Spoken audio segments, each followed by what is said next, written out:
appreciation or disapproval of anything I'm saying tonight. So I'll just crack on without further ado.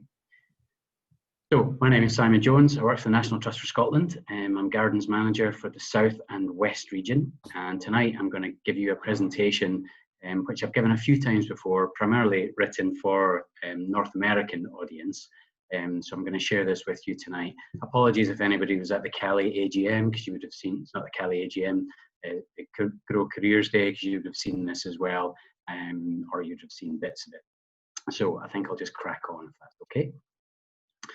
First of all, I'd like to just introduce you to the team that I work with. This presentation, I'm going to weave together a few different strands of thought, and I'm going to actually let you see a live project that's happening just now in one of the gardens that I look after. But for me, gardens, historic landscapes, the business of gardening or horticulture that we're all involved in is all about the relationship between plants and people. And that's going to be a common theme that's going to run through the presentation tonight.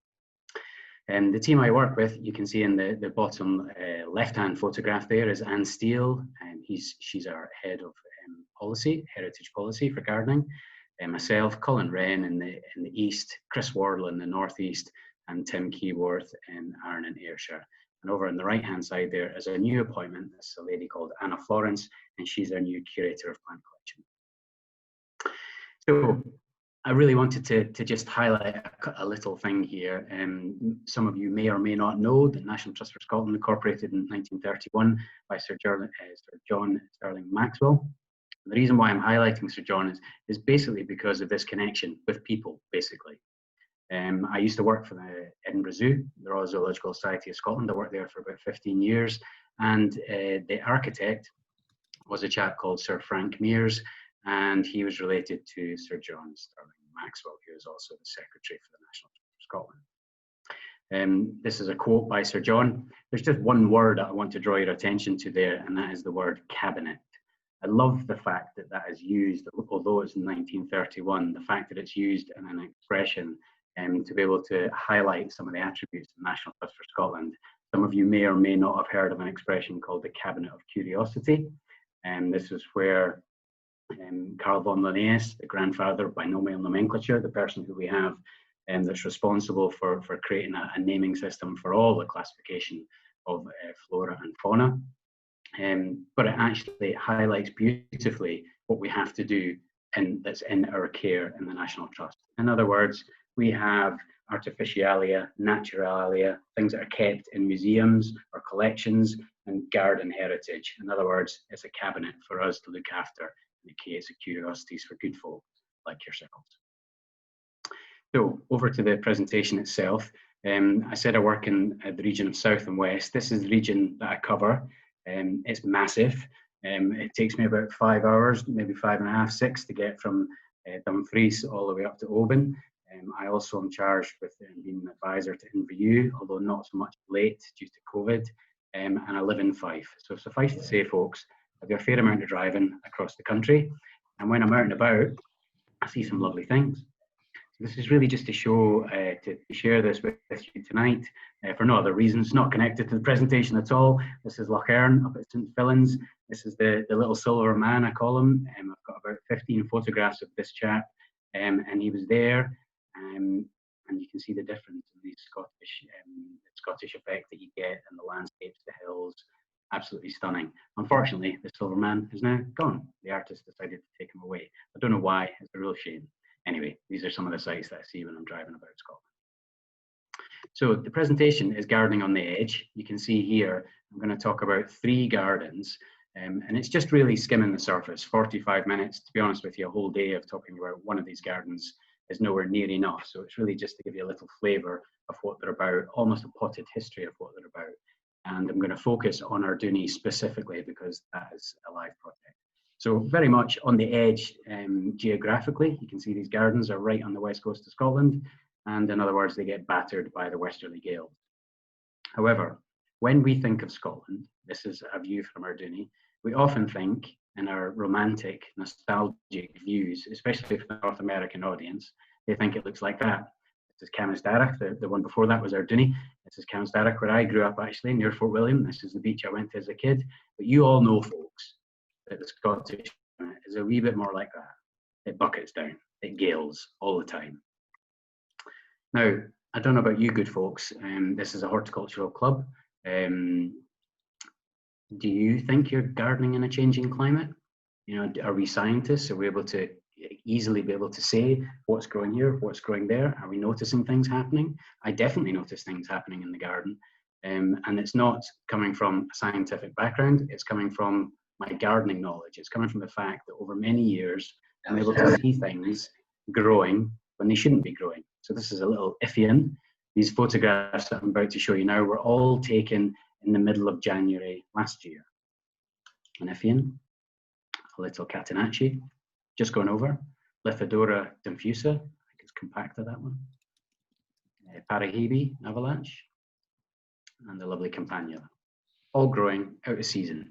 Now, I noticed over many years while working at Edinburgh Zoo, Nothofagus procera, which is a southern beech tree, that would often go into autumnal stress in the middle of summer, mainly because the spring rains were not coming when they were supposed to come. They're coming much later and sometimes much earlier, but not when the trees are actively, when the sap is actively rising. So this isn't scientific basis. This is just horticulture, gardening, viewing things, seeing that things are not growing when they're supposed to be growing. You must have all seen daffodils coming at the wrong times of season, getting knocked back by early frosts. However, what is incontrovertible are some of these facts. Now, these are just images taken from the internet. One of them I took myself. The one in the top hand left. And I'm really going to pull at your heartstrings a little bit, folks, because, and this is normally a point in a presentation where I would zone in and look at the audience directly to try and make that connection with you all. So I'm hoping that it comes through in a pictorial representation this evening. And the image in the top left-hand side here is of an albatross. And this is an albatross with a plastic full of stomach full of plastic, sorry. And this is what's happening all across the world. All dead albatross are found with their bellies full of plastic. And the bottom left-hand photograph here is a picture in 2010 when I was in Djibouti. And this is a dead Juniperus procera forest with an understory of Buxus hildbrachii. Now, the reason why I'm showing you that image there is when I said at the beginning of the presentation, it's all about plants and people for me. And this image typifies that beautifully, because this is a forest that's 3,000 meters up. It's a cloud precipitation forest, relies on moisture coming in from the Gulf in order for these trees to survive. They collect the moisture, and then the rest of the plants manage to benefit from that. Now, this forest had died purely because the president of Djibouti decided that he wanted a palace built on the top of the mountain in Djibouti called Foro Dide. Now, the Djiboutian president is also addicted to chat, narcotic leaf, which is not indigenous to this region, but he wanted a farm put there. So what he decided to do was to build a water pipeline about 400 kilometers from Djibouti city to this particular region. And all along the pipeline, the nomadic people decided to stop their nomadic behavior and began to settle because they were able to directly access water out of season. This had a knock-on effect, which actually caused overgrazing of the forest, destroyed the soil ecology, and lo and behold, the forest died in a matter of years. The bottom right-hand image here is, you can see the pentlands in the background. This is peat. Sorry, is that okay, Liz? I'm hearing voices. Everybody okay? Oh, sorry. Yeah, I'll just continue. Okay, I'll just continue. And bottom right-hand side, you see this is a peat extraction. So Scotland is by no means innocent of any of these crimes that we have that have impacts upon our environment. And that speaks for itself, that image. So this does have a point, folks. I'm not veering off piste here. However, 2019, the World Economic Forum, look at the risks, the top 5 global risks that we have, all based on natural disasters, natural events. And without a doubt, each one of those is inextricably linked to people. So, working for the National Trust for Scotland, I often think, well, what is it I'm actually supposed to do? Because a gardens manager is quite an unusual title. You're not a curator, you're not a head gardener, you're kind of in the middle. So what is it that I actually do? Well, in many ways, I often think of myself, and this is what all custodians and managers of landscape should actually think, especially head gardeners, that it isn't their landscape. They may take ownership over it, they may have an emotional vested interest in looking after it, but it's not theirs. In other words, we're stewards of the landscape. That's what we're charged with. So I'm not mad. These are my children. It's not just a random photograph of children I've shown for you tonight, but it's my kids I'm thinking of. I'm thinking, okay, the decisions I'm making today about what I do in a particular historic piece of landscape that we actually have a contract with the people of Scotland for looking after. What am I doing here? Is this becoming Simon Jones's plant collection? Is it becoming Simon Jones's landscape? If the answer to those is even remotely yes, then quite frankly, I'm not doing my job properly. So when I'm thinking of these beautiful gardens I'm about to show you now, that's what's really running through my head. I'm a steward of the land. So we're not doing them in a particular north to south order. We're going to start with Brodick.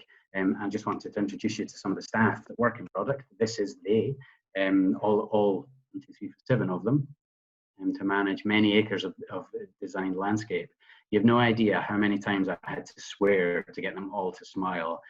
Classic doer West Coast bunch of people, and they will not shout at me for saying that, because I'm one of them too. But there are some very influential people in the history of Brodick.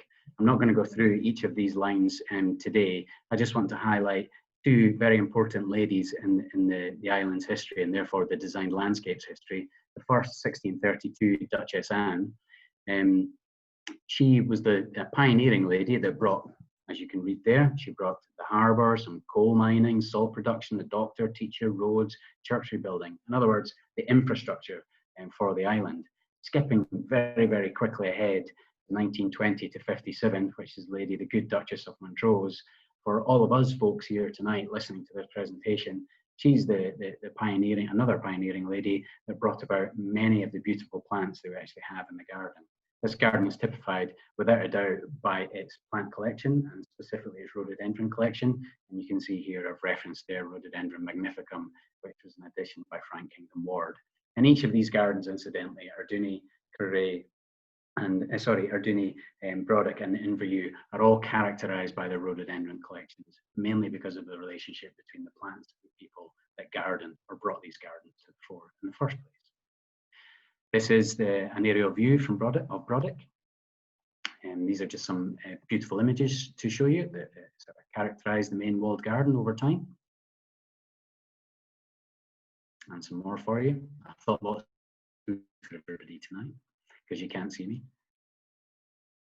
Now, today, this is the castle, and this is the walled garden as it stands just now. Now, if you look closely, you can quite clearly see some of the old features within the walled garden, and these have all been changed yet again.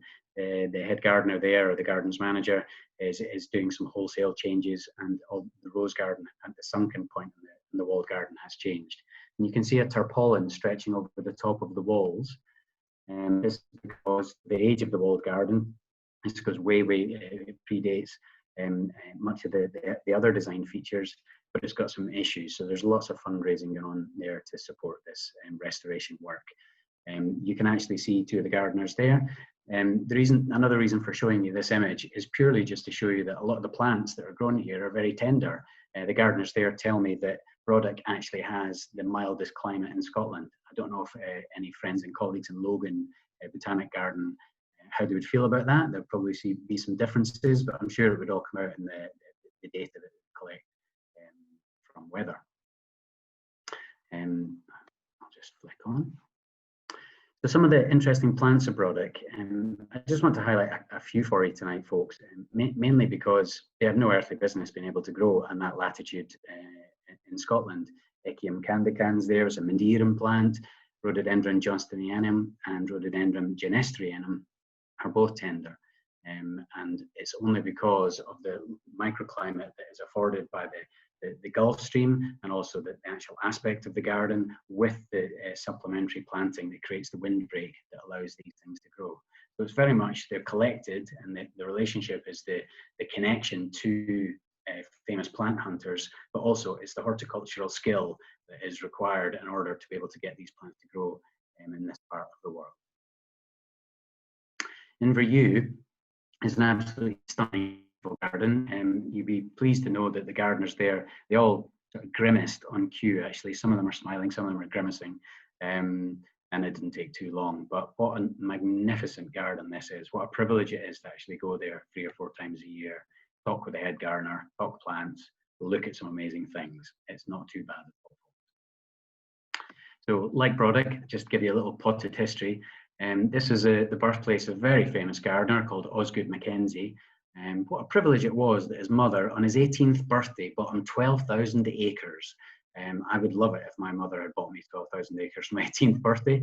I definitely wouldn't be sitting here talking to you good folks at all if that was the case. I just actually wanted to tie this garden with both Arduni and to a lesser extent, I think, Brodick. But Osgood Mackenzie was a friend of James Arthur Campbell. James Arthur Campbell was a tea merchant from Ceylon that actually developed Arduni garden. Now, there's one plant I'd like you to try and remember. I can't see your faces just now, otherwise I'd be focusing right in on you. And that's just to try and remember Rhododendron arboreum subspecies Zeylanicum. There's no spelling test at the end of this. I just need to try and remember that, and you'll know in a second why. However, there's another quote that I'd like to draw your attention to, which is 1922. Now, Osgood died that year, and Mary, his daughter, Mary Sawyer, took on full responsibility of the garden. And I'd just like to read out this little line here, which she says, "As best I could to cherish his wonderful collection and to augment it in the way I feel he would have done had he been alive."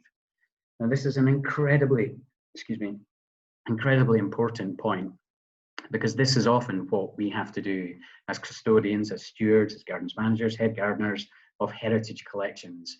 And you often hear head gardeners saying, does it have a sense of place?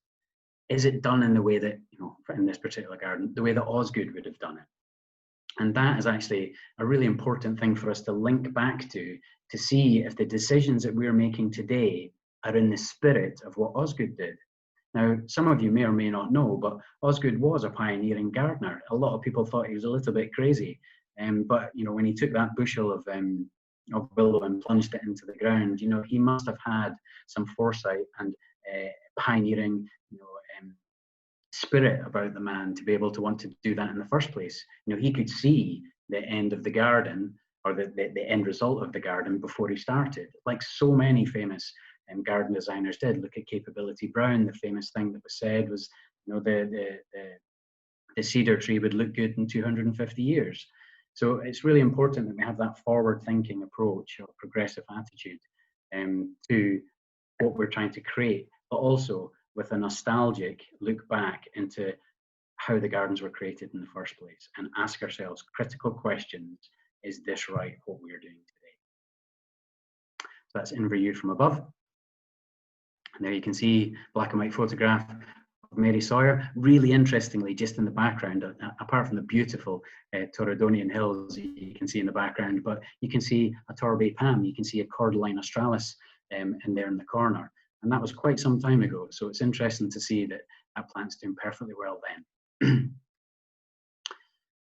Oops, forgive me folks, it's just coming, there we go. So I'm just going to show you some photographs, actually, some historic photographs. So this is 1865. You can see the original house and the walled garden. The walled garden itself was actually built out of Torridonian sandstone. Skipping on a little bit to 1914. Now the house actually burnt down and caught fire. And again, what a wonderful mother Osgood Mackenzie had, because she paid for the building of what is Inverview House today. And that is it being constructed 35 to 37. And this was it, the last photograph I took in 2018.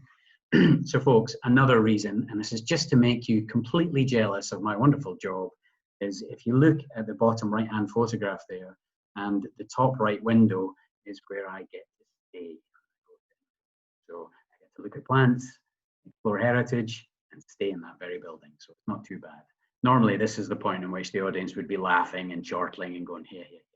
Lucky you, Simon. But the Inverview walled garden today, I just want to show you some photographs, folks, because they're beautiful to look at. You can see how close the loch is to the walled garden. It's right there. Within the walled garden, it's one of the gardens actually where, if you look at a lot of different walled gardens, they tend to be quite far away from the main house, especially if it's a castle, maybe 2 or 3 miles away, sometimes closer. You look at Greenbank Garden, where I'm based, The walled garden is actually part of the mansion house, which is quite unusual. And quite often they're used. So Brodick, for example, the walled garden there was used to raise trees for many years, and that was its primary function, was to raise trees. However, this one is what I would call a production garden. It's changed quite a bit nowadays, but it still has full fruit and veg production. It's got wormeries, it's got apple trees, it's got all manner of vegetables and exotic things. So the plants that you're seeing just now are actually plants from South Africa. You can see near the famous Ponticum hedge at the top there, some South African restios. And this is just again like that to you. You can see the veg production that's going on.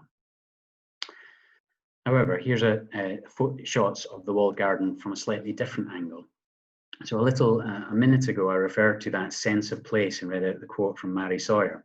So the right-hand photograph I'm showing you now, and that was actually a gate designed by the current head gardener, a chap called Kevin Ball.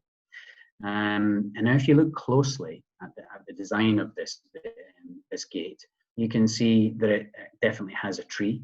So this is a representation of the willow that Osgood first planted when he was creating the garden, and also a bird. And the bird is a northern diver. And the reason why this was incorporated into this gate is because Osgood wrote about the birds being very interested in the sparkling and shimmering things that they could see within the walled garden itself. In other words, he was referring to the floristic interest that obviously was imparted to the birds. So Kevin Ball designed this gate and lots of the hand railings and some of the main ornamental features in the garden. So that's that sense of place coming back into the equation again. And also it's Kevin's homage to the great Osgood and wanted to pull that into the walled garden.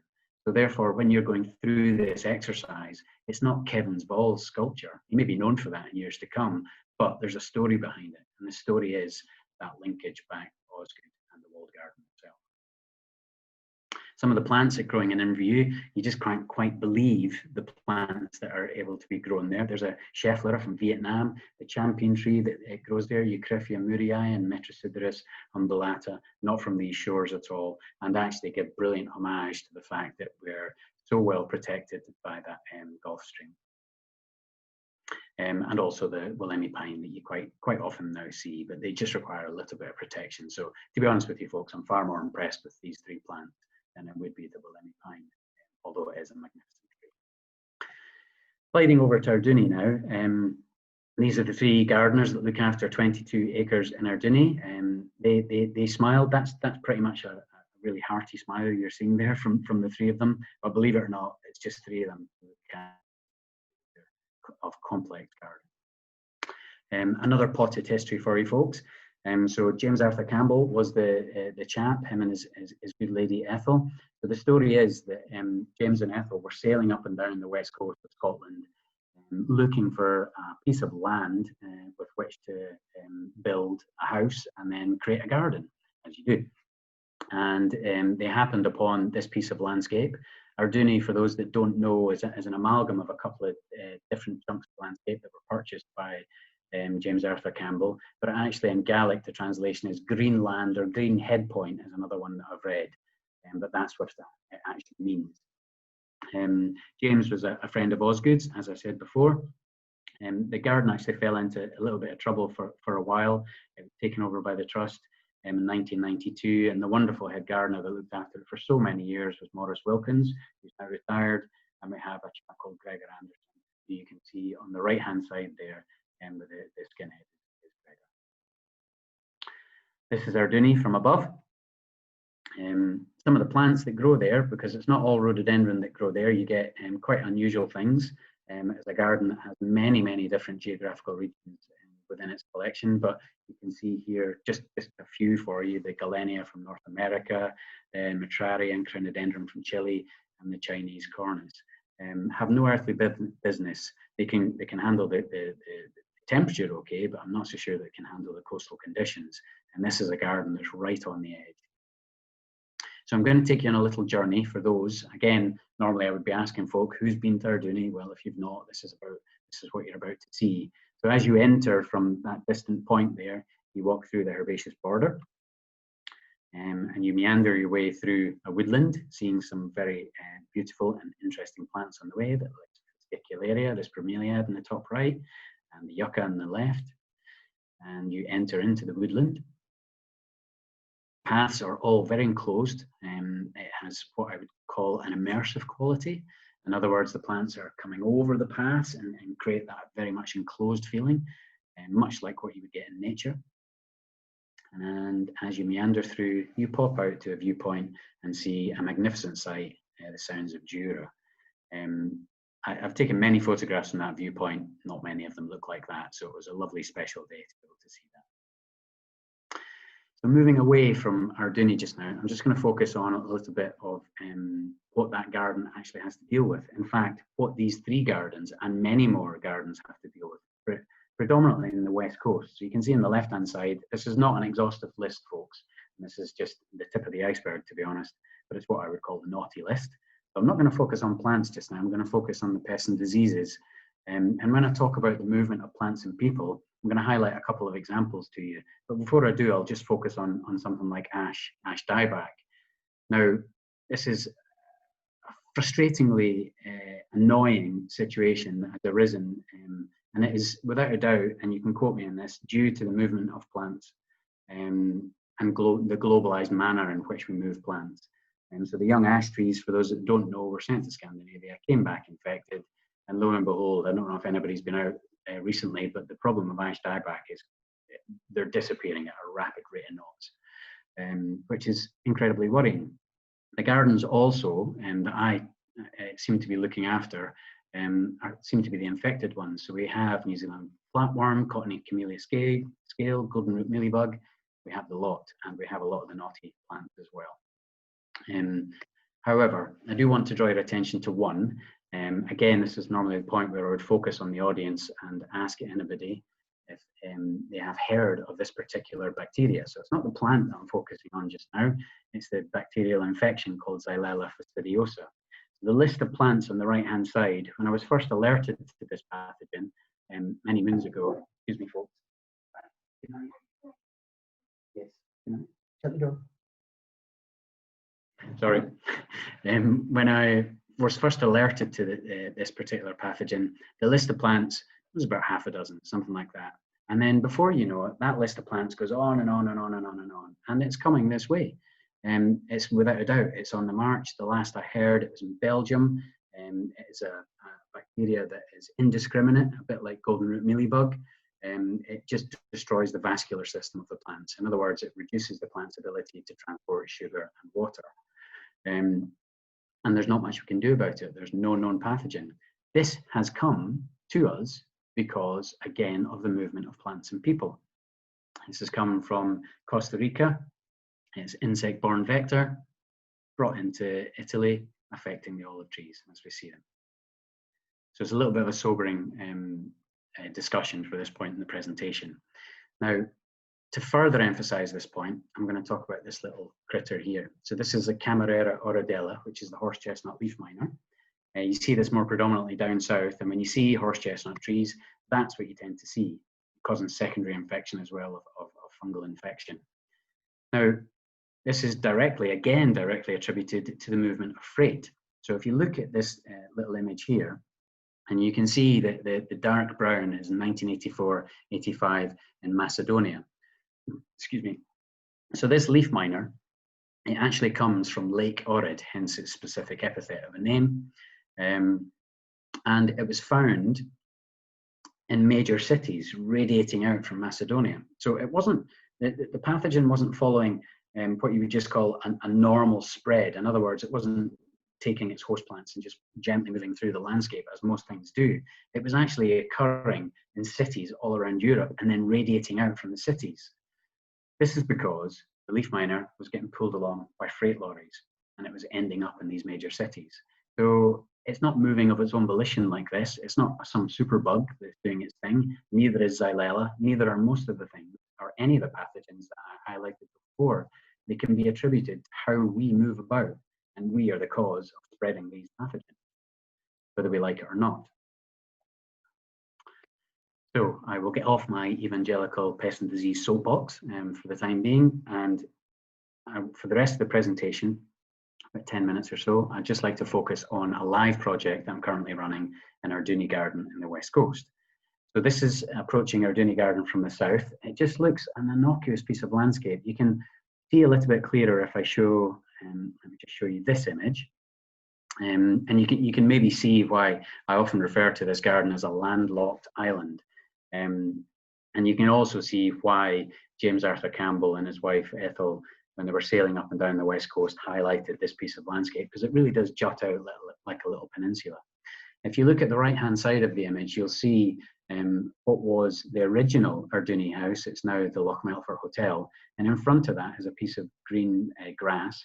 Apparently that, in fact, it's just further down the path, there's a little rise near the Wright brothers' houses where James and his wife sat with a brandy, smoking his pipe, and designed the garden that you see today. However, Arduni has a bit of a problem. And it's actually better if I go back to this image. So this image for me, it typifies the good and the bad. The good, as I've just described, and the bad is because any of the little paths that you see heading into the garden, we don't own any of them. The National Trust for Scotland doesn't. And we don't own any of the land outside the boundaries of the garden, which you might think, well, what's the problem with that? Well, the problem is because of the situation we're in now. So, in 2007, the garden had its first outbreak of Phytophthora ramorum. I'll come to the explanation of that pathogen in a minute. It's a pseudofungus. And we were issued what was called a statutory plant health notice by the Forestry Commission, as it was called, Forestry Commission Scotland, to fell all Larix camphori.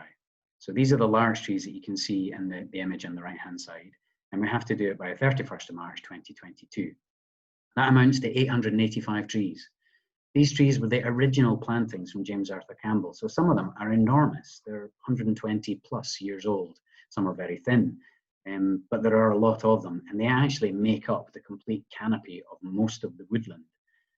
They give the diffused light that creates the beautiful ambience and atmosphere that you get as you walk through the garden on an early autumnal morning. But they're the perfect host plant. Due to this deciduous nature of the larch, they're perfect to help sporulate this particular pathogen. And we also have, apparently, the second best rhododendron collection in Britain. Now, far from me to call it the second best rhododendron collection in Britain, because it was actually the chap in the blue jacket on the right-hand side of that image there, you can see, which is Peter Cox.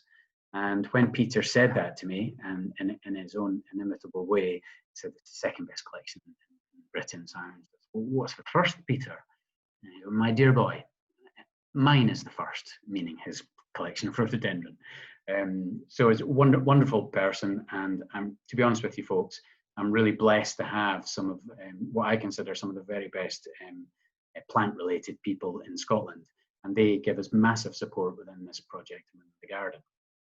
You can see them there, David Chamberlain, Ian Sinclair, and local person Minette Struthers, and that is the gardeners there you can see. However, me being the gardens manager, I was handed this project literally on day one. This was 3 years ago. My boss said, that's your portfolio of gardens. And he handed me 3 big fat ring binders, says, that's everything you need to know about Arduni. And then he put the statutory plant health notice on top of that pile and said, you need to deliver this. We were already 6 months into the statutory plant health notice. So just to highlight this to you, we have 885 larch. They've all to come down, and they've all got to be taken down by the 31st of March 2022. Okay, so park that information to one side. So me being a bit of a studious person, there was no way I was just going to crack on with this project without me fully understanding what needed to happen. So I begin with analysis, and for me the analysis always comes in the plant collection. In other words, if I understand the components, what make up the landscape, I'm able to be better informed, be able to make the decisions that are not Simon-based, but they're garden-based, they're trust-based. Hopefully that all makes sense to you all. However, when you look at some of these stats here, we're looking at 169 families represented. Of that, 49.8% are ericaceous. Of the 600 genera, almost half of them are rhododendron. Although we have 95 geographical regions represented within the garden, which is an amazing plant collection, there's an awful lot of one, isn't there not? there's an awful lot of one family. There's an awful lot of one genus within one family. And we're being attacked constantly by pests and diseases, none more so than this garden. So this garden has golden root mealybug, it has Phytophthora ramorum. This is a pathogen that once it's in the landscape is almost impossible to eradicate. And to me, this plant collection spells risk. It's not, and it's risk in the face of a changing climate. So bringing us back to the comments on gardening and the changing climate, this is what this plant collection says to me. Now, that is a very difficult thing to say because I'm actually making a comment on the people that have curated this. But it's not a direct comment. It's not meant to be an emotive thing. It's not meant for me to say anything negative about why they collected the plants or why they brought them in or where they brought them from. It's just, I'm charged with looking after a garden today, and today's problems are pests and diseases, is a changing climate.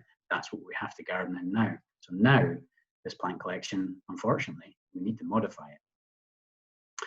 So for those that don't know, Phytophthora ramorum, pseudofungus, fungus-like pathogen. You can see how it spread through the west coast of Scotland. It's waterborne, and it goes in water vapor, it goes in water courses, and it's spread by the wind. You don't have much chance of stopping this beast. That's what it looks like, the symptoms. And basically you just begin to see wilting on larch especially, that's what you can see there. And that's what it looks like in rhododendron leaf in the top right-hand corner. So the Forestry Commission often get a bad press by some people's mouths, but not from mine, I have to say. They've been partners with this, and they're called Land and Forestry Scotland. They've actually held my hand all the way through this process to get this project up and running. But within the garden itself, it's not all rhododendron. And when I mentioned the 95 plants, geographical regions, we have some stunning plants there, absolutely beautiful. None more so than this Magnolia campbelli, the beautiful semi-parasite Lafrea clandestina from Mediterranean montane regions, and this climbing plant Asteranthera ovata from Chile. And I thought I would add in some more plants for you folks, because one of the rhododendrons you have to see is this beautiful one on the left-hand side, Cinnabarinum. The Sacradenia is just a stunner, and again, who doesn't like Eucryphia milligania? So back to the project. Now, when I said to you that the larch were all planted at the same time, as were many rhododendrons, and they were allowed to grow together. So you can see in both images here, if I am charged with felling the larch tree, which is the tree you can see growing, it has intertwined and wrapped rhododendron stems all around it. So how do we do that? So it made me a bit like that. It definitely felt like I'd painted myself into a corner because, quite frankly, I didn't actually know at that point what we should do. What I was given in the dossier of information were basically 12 years worth of different ways to try and tackle this problem. Project went from 4-point-something million, where they were going to helicopter out every single larch tree, to felling them, floating them out to sea and taking them down to the Clyde, all manner of different things. But I'm quite a pragmatic person. I'm also an environmental manager, so I put a slightly different slant or opinion on things when I look at situations. But it did cause a lot of chin rubbing, which is what I'm doing just now, incidentally. And remember, I asked you to remember the rhododendron arboreum subspecies Zelanicum. So we're all standing underneath a rhododendron, and you can see it. It's a fairly scrawny, dark-leaved looking thing. And at the time, I was saying to everybody there, look, well, in order to access the larch properly, we need to widen this road, we need to chop this down, we probably need to take this limb out of this rhododendron. And Ian Sinclair there, rubbing his chin, went, no, you cannot take that.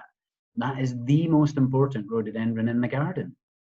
And that is propagated from the original plant, which is further down in the lower garden, that was given to him by Osgood Mackenzie. So that plant is culture, it's heritage, it's Scotland's plant collecting, everything in that one plant. So suffice to say, we had to cut a different angle for the path. But without those people supporting us, and without that looking back into history and heritage and understanding how the garden came about, we cannot make informed, correct decisions. And I'm pleased to say that that plant's still alive. So the scale of the task at hand we have, there's an aerial shot of Arduni, and you can see the lower garden where the lawns are, and the right-hand image, That is the amount of larch that need to come down. So what sort of impact will this have? Well, you might think that's a lot of larch, but there are other trees there, and sure enough there are. You can see Douglas firs and spruce trees and all manner of things. The larch are in the middle of that photograph, but it's only when you see an image like this that you begin to understand the full scale of what we actually have to do here. So all the sort of greyish looking, slightly pinkish tinge to them, trees you can see, are all Japanese larch, and they've all to be removed. But in the background, you can see the sea. So how on earth are we going to protect, conserve, do what I'm charged with doing, looking after this plant collection, if we have to fell all these trees and they form the windbreak that allows us to grow all these beautiful plants, like the plants I showed you in Review, like the plants I showed you from Brodick. But we have a plan. And the plan is what I'm going to show you now. And we're 2 years into this, so I know it's a plan, it works, and we're actually doing it as we speak, although it has changed a little bit as the project has developed. So what I'm going to show you just now, folks, is just basically the middle line, and I'm going to flick through that fairly quickly.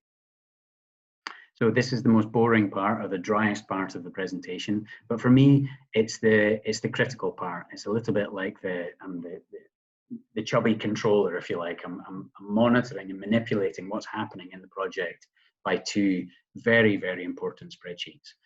And I said a second ago that I'm an environmental manager, so I'm a practitioner at the Institute of Environmental Management and Assessment. And quite often, what I see when I work in projects, and this is very true of the zoo, is you have environmental things kind of sit over here somewhere, and health and safety things kind of sit over here, and they link up sometimes, but very rarely are they all meshed together. And there's a perfect way of bringing these things together in a project. So what I did was I looked at all the different tasks, and there are hundreds of them, that we could possibly do within this project. And you can see down the right-hand side, everything from waste collection, and admin even, IT equipment, everything was collated. And what I did was create what's called an aspects and impacts register. So the aspects are a cause, an operation, or an activity. And by doing that particular thing, they have an impact. And that impact can be positive, it can be negative, it doesn't really matter which, it's as long as we record and understand them. So every one of those aspects is linked to an environment, a legal register. And that lets me know that if we're doing something in a historic designed landscape that has local people, so it has external stakeholders that will all have a vested interest in what we're doing, then I know that we're doing things properly. So the best example of that is within the project, take the example of felling a tree. So the use of a chainsaw, the climbing of a tree, the dismantling of a tree is bound by health and safety legislation. The spilling of the fuel or the smoke emitted from the chainsaw or the noise that's polluting the local environment is all bound by environmental legislation. So why should these two things be separate? They should be one and together.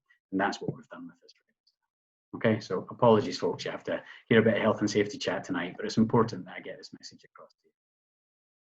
In terms of communications, if I take in tonight's presentation as one of them, this is the 43rd time I've spoken about this project in a 2-year period. So I'm doing the rounds, folks. And believe it or not, right at the very beginning, I went on a charm offensive and spoke to everybody and their granny about this. Some lady in Kilmerford Village Hall, one lady came to a presentation which was for local people. Suffice to say, she got the best presentation anybody got by that one evening, but it was very kind of her to turn up. So the actual felling itself, the project is morphed a little bit just now, and I'll explain that in a second. But basically, we have 4 years worth of felling. We're only allowed to fell from October to February because of the ecological impact of what we're doing. And therefore, we have 5 cycles per felling, 5 months basically. And in each one of those, we get help from NTS staff from Mar Lodge. We fell trees. Week 2, we mill the timber. And week 3, we clean up. And week 4, we plant up. That's the bit that's changed. We can't plant up this time. I'll explain in a second. But in essence, we have a felling cycle. Now, I've just mentioned very, very briefly there that we actually use people from Mar Lodge. So for me, one of the issues of this project were up to 57% of the old budget for this, which was £380,000, 57% of that was going to go to contractors.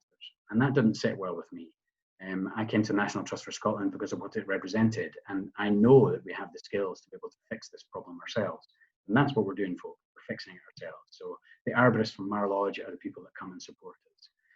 Also, I wanted to invest in staff. So we've had staff trained in sectional felling of trees, climbing, big trees, medium trees.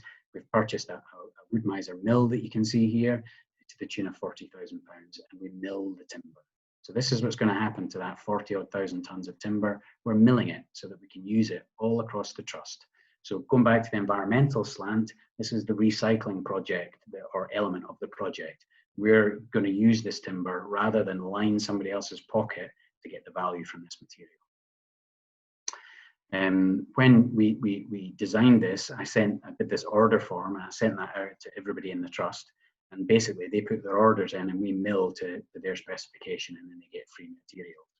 Now, what I've not told many folk is that the little ace up my sleeve in order to financially wash this project through is that I'm collating and recording every single bit of timber that goes out the garden, and then I'll be able to get a trade cost for that timber rather than the milling cost, if that makes sense. And when you calculate, excuse me, this at the end of the project, I'll definitely be able to show that the £243,000 that we're spending on this in a 4-year period will have paid for itself. At least that's my plan. So we're actually making some wholesale changes to the garden itself. Forgive what you see here just now, folks. It won't be forever, but we had to widen certain areas so that we could just access it better. So you can see the lawn there. We've had to take a metre and a bit off the lawn, primarily actually to get a fire engine to the head gardener's house. There was a fire in the head gardener's house, which there was a few years ago. The fire engine couldn't access it, so we had to actually do these changes anyway. So with every cloud has a silver lining, and this is one of them for the actual access through the garden. Now, this is often a subject that's brought up routinely, and that is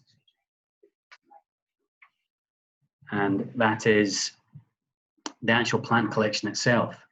So without a doubt, we're going to lose some rhododendron. We're going to lose a lot of plants here. So what am I doing personally to make sure that we actually keep this genetic material?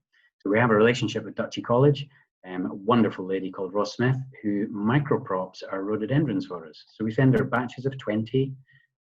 We only pay for the successes, and the theory being that in 3 years' time, we get back a lovely little plant about this big, which we can plant into the landscape. So therefore conserving that genetic material. We also do this technique called air layering, which a wonderful chap called John Hammond came and did some demos for the staff, showed them how to do that. So if you ever wander through our Dooney just now and you see little plastic bags tied to the stems, it's not somebody throwing their dog waste into the trees, which you all too often see nowadays. It's actually, it's air layering of rhododendrons. Now, I mentioned earlier on just about the ecology of the site. We had to be very careful with this. We have our own natural heritage to look after as well. So we work with a company called Parnassus Ecology who guide us and help us and do the surveys that let us know whether we've got some pine martens or we've got bats that we have to be concerned about, or squirrel drays. And we do have lots of bats and lots of squirrel drays. So Lindsay McKinley, who used to work for the Trust, is now our ecologist that we pay for. He comes and he makes sure that when we're dismantling trees that may have a dray in them, that it's been dismantled or a bat roost. So I often wondered, well, what actually happens? You know, quite a momentous day the first time we did this. We had an ecologist coming on site. I was there with the camera to film this, and the gardeners were all there. The arborists from Mar Lodge were there, and I said to Lindsay, you know, what is it? How are you going to get rid of this bat? And he took a telescopic pole and he shook the tree, and a wee bat flew out, and he went, off you go, do your work. So that was £500 well spent. Also, what we have to do is try and protect the rhododendrons. So once you take down some of the larch, we're in a bit of a sticky wicket, to be honest, folks, because what is it that's going to protect these plants? So after wandering about the garden on one particular visit, we noticed this, what you can see in the right-hand side there, which is just lath from building. And that was, Anne Steele was telling me that predates her. So we reckon it's at least 26 years old, there or thereabouts. And it was just held up by some posts. And then Griselinea littoralis, which is a common windbreak used shrub, a Cornaceae shrub from New Zealand, was allowed to grow around the other side. However, what you can see there is a rhododendron, and that is rhododendron protistum, which does not like the coastal conditions one little bit. And the sea is literally just on the other side of the windbreak, about 20 yards away. So whatever that windbreak is doing it very, very well to allow this rhododendron to grow. In other words, it's a built structure with plants around it that's absorbing the salty conditions that the sea is throwing at it, well enough to allow this plant to grow to that. And it's actually in flower now, which is, again, is another rarity for that particular species. But that gave me an idea. And I'm not afraid to say, you should all know this place in Scotland. I'm not afraid to say, folks, that this structure, every time I passed it, made me think. And it made me think this. So if you imagine that we've chopped the tops off the larch around the wind firm edges of the garden, and we mill some timber, and then we mill timber to kind of look like that. It's not a linear fence, so it's a sort of straight linear fence. It'll zigzag up and down the landscape. And we use no nails, no metal fixings. We engage with colleges and local craftsmen to be able to build this for us or work with us. And we have dowels, and we are to mock up something like that. Now, if anybody understands anything about windbreaks, it's actually the power of the windbreak to diffuse the wind. So solid windbreaks, like a wall, create an eddying system, which actually sucks air and moisture away from the plant. But a windbreak like this, a little bit like the fourth crossing, it diffuses the wind. So it still allows wind to pass through, but it takes out the force of it. And that's what we're trialing at the moment. So I'm pleased to say that that's actually in construction as we speak. So I'm not going to read all of them out, but suffice to say that the name of the game here is to create a new resilient woodland in the face of climate change. We're to do this over a 4-year period at £243,000, and I'm pleased to say we're on time and we're on budget, regardless of COVID. We're still cracking on, and off we go.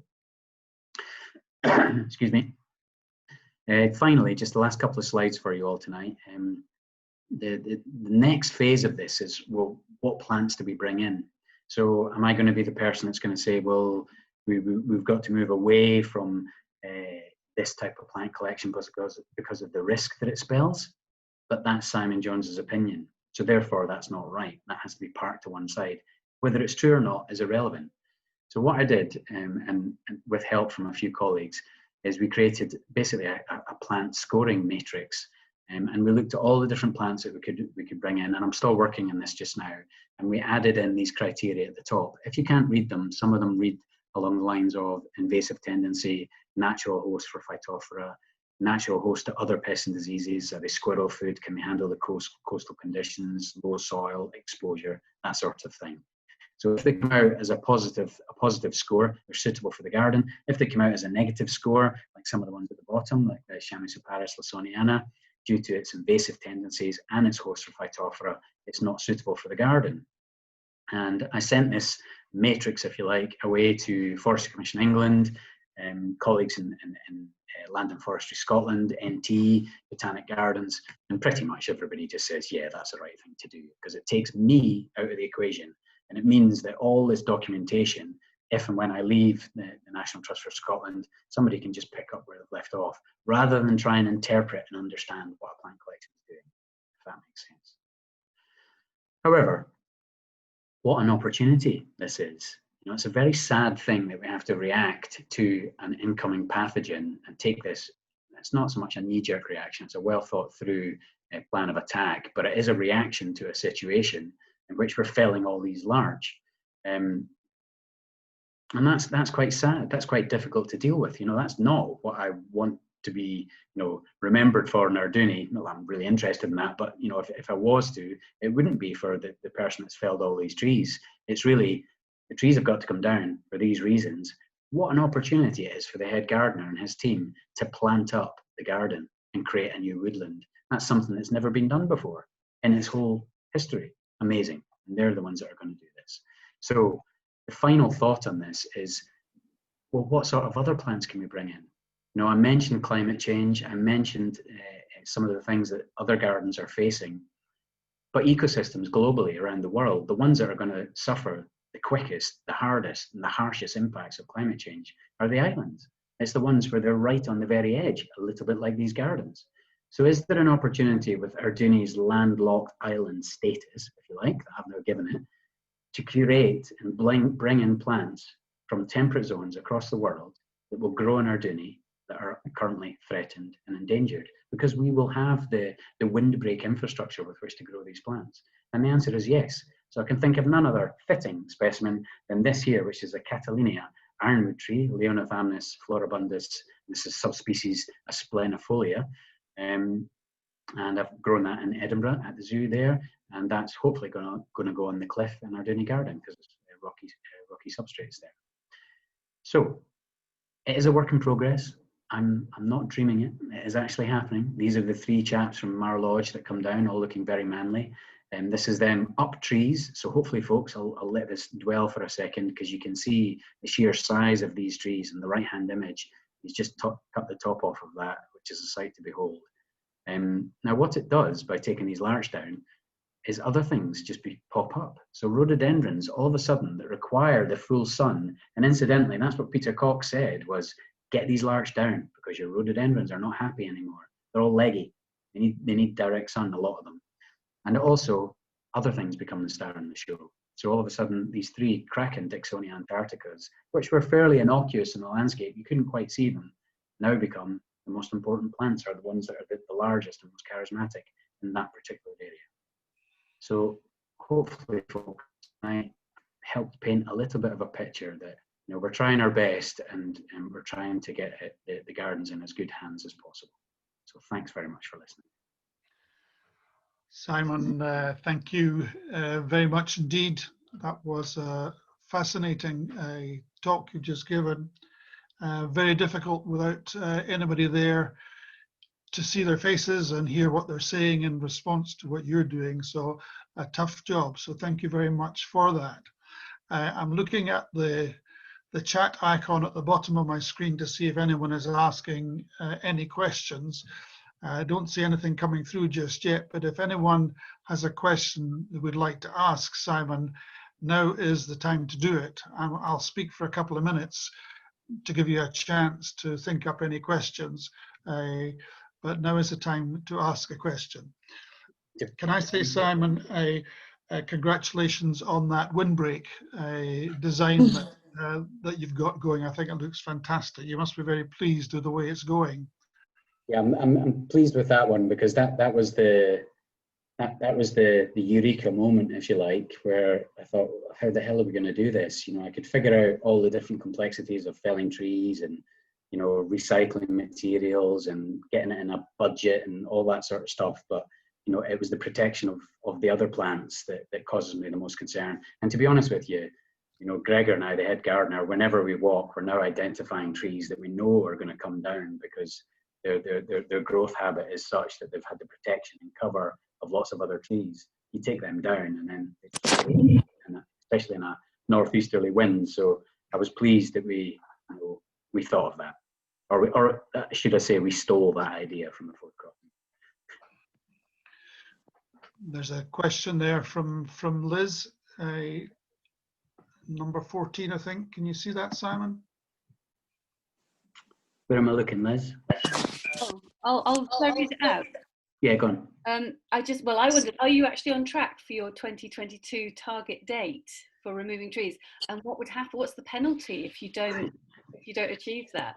Yeah, that's a very good question. We are on track. I could just flash up another boring spreadsheet for you with all the statistics that I record. The gardeners think I'm a bit mad for that, but so today we're 2 years in, and we've felled 421 trees. So we're roughly on track, and that'll peak and trough, Liz, as we go through the project, because some of the trees are very close together, and you can just directionally fell them, so you can just drop them really quickly. And then others are right over the top of rhododendrons, and we have to get the arborist to give us a 1 meter landing zone for dropping their limbs onto, so we don't destroy the roadies. So we are on track. And the second part was, what is the penalty? Is that right? Mm. Yeah. So I honestly don't know what the penalty would be. But I have had conversations. Our Forestry Commission officer that works with us is a lady called Chrissy Mackay. And I phoned her at the beginning of lockdown you know, that was the first phone call I made, actually, was, you know, we're in a live project here. What's going to happen if I can't get people to it? And I says, well, will you give us special dispensation to not meet that target? And she just said no. They wouldn't. They won't give us any dispensation. We have to have them felled. And the reason is because that sort of 12-year period from 2007 to when I joined, I'm not speaking, you know, negatively of people that came before me, far from it, because I understand that there was a reluctance to knee-jerk react to this pathogen, and therefore the statutory plant health notices that were issued were, can you take down symptomatic trees? So anything, if you see a symptom in a tree, take it down. And then it escalated because we had, you know, more condensed outbreaks or focused outbreaks of the pathogen, so we had to take a lot of trees down. And then a few different things happened that resulted in the Forestry Commission just basically saying, that's it. You've had your chances, you got to take them all down. And here it is. So it's a legally binding notice. I don't actually know what the penalties are if we don't meet it. So I went to Chrissy at lockdown, and when she said no, I said, so is the 31st of March the critical time, or is the year the critical time? And she said, it's the year. So I've had on good authority from her that as long as we have everything felled by the end of 2022, we'll still conform to the terms of the statutory plant health. Thank you. Okay. Simon, thank you for that. I don't think there are any other questions coming through, but can I thank you also for helping me to pronounce, or telling me the correct way to pronounce Arduni. I'd never known how I should be saying it. I knew where I was laying on the map, but I never knew what I was saying. So now that I know, I'm very grateful to you for that. If there are no other questions, can I just say a huge thank you, Simon? That's been much appreciated by us all. Can I also thank the participants for you all coming along this evening, and for many of you handling Zoom for the first time. I'm sure it'll get easier over the weeks and months ahead, but I appreciate your attendance and your questions and comments. Can I just say a couple of reminders also for you all. We have our AGM on the 11th of November and a quiz on the 18th of November, and you'll get Zoom instructions for both of these. And also a reminder that we have a poetry and a photographic competition up and running. We have some limericks in place. We could do with some more just to make it a bit more competitive. And how about some photographs showing wildlife in your gardens? That would be much appreciated. So thank you all for coming. Thank you, Simon, once again. Thank you, Liz, for your technical expertise. And look forward to seeing you all at the AGM or the quiz next month. Bye-bye for now. Thank you. Thank you. Bye-bye. Thank you. Bye.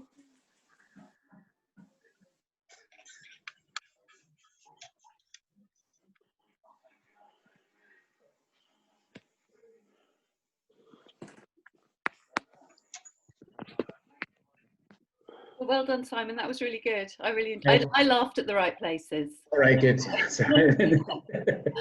And I do think that's really fascinating. It's such a fascinating project, and it's got everything in it. Yeah, it's all the different skills and disciplines. Yeah, it really stretches. It keeps me awake quite often, but it really stretches me. So it's good. I think that's the way to be, though. Oh, that's the way I like to be, Liz. Stretched. With freedom. Yeah, absolutely. Very impressive, Simon. Thank you very much. I was laughing too at the right places. You're obviously you obviously love your job. That comes across. Your enthusiasm comes out in your voice and all you do. So fantastic.